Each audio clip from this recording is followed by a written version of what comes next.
Okay, guys, today is your last day of school for the week. It's Thursday, and you get to do a little project today using what we've learned so far about ecosystems. You are going to do a quilt project. I know that sounds like, what does that have to do with ecosystems? But you're going to choose an ecosystem that we've learned about. On your slide that you're looking at right now, it says about your assigned biome, but you're going to choose one of the ecosystems that we've talked about. It could be one of the aquatic ecosystems like oceans or lakes or ponds or estuaries, salt marsh, any of the ones we've talked about, or it could be one of the terrestrial or land ecosystems that you learned about yesterday. Whichever one you choose, you're going to concentrate on one. So if I choose oceans, okay, then I'm going to look at slide 11. This is my notes-taking page. And if I choose oceans, I'm going to look at all of the different characteristics I need to know about oceans.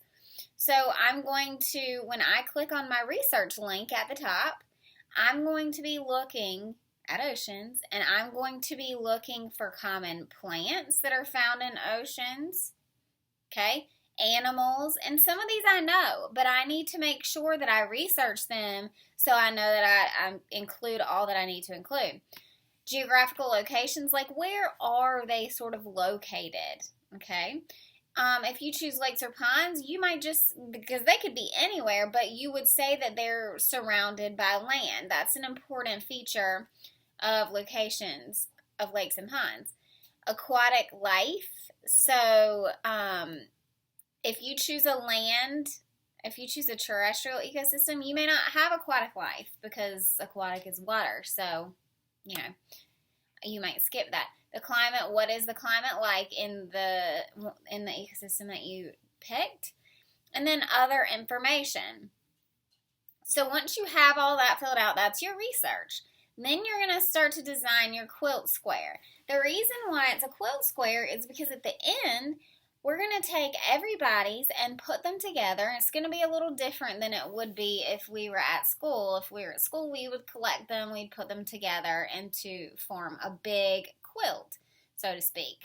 But what we're going to still do it. Don't you worry. We just are going to kind of have to screenshot and kind of clip them together to form one big square or rectangle. So you're going to design a square that represents your biome or ecosystem as we're doing it, using the information that you found on slide 11. So on slide 12, it's just pretty much blank. That's where you're going to design your ecosystem. You could do it on there if you want to use the drawing tools and things like that and do it straight on Class Kick. That is up to you. For me, I'm not so good at designing and drawing on the computer, or, well, I guess yours is on the iPad, so it might be a little easier. Or you could take a piece of paper, just cut out a little square rectangle piece of paper and draw it. So you're going to draw and color. You're going to show your ecosystem. So mine would be oceans. So I would color my square to look like an ocean. I would want to include some of the organisms that are found in the ocean.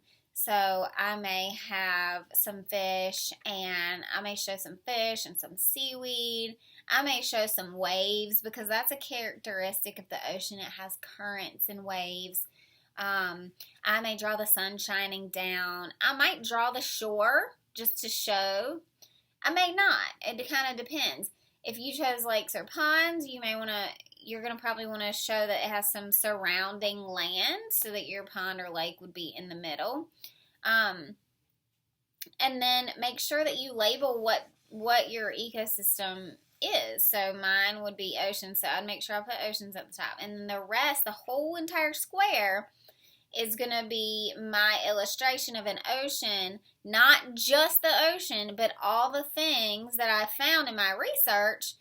Not all of them, because there's a lot of things in the ocean, but things that I might find in the ocean, or things that you might find in the estuary or surrounding an estuary, animals, plants, things like that. As far as climate, you're probably not going to be able to so much show the climate when you draw it, but keep that in mind. So your whole square should be an illustration of what is found in your ecosystem. It does not have to be every single thing, but you should have a variety of plants and animals represented in your ecosystem. Okay? So you can, if you choose to do it on a piece of paper like I'm holding up, you will just take a picture and insert it onto slide 12. If you choose to do it on slide 12, that's fine. Just if you choose to do it right on there and just illustrate it on there, that's fine too. Either way is great. Just make sure it is neat, as neat as you can make it. I'm not judging your drawing ability. Remember, I always say that because I am not an artist.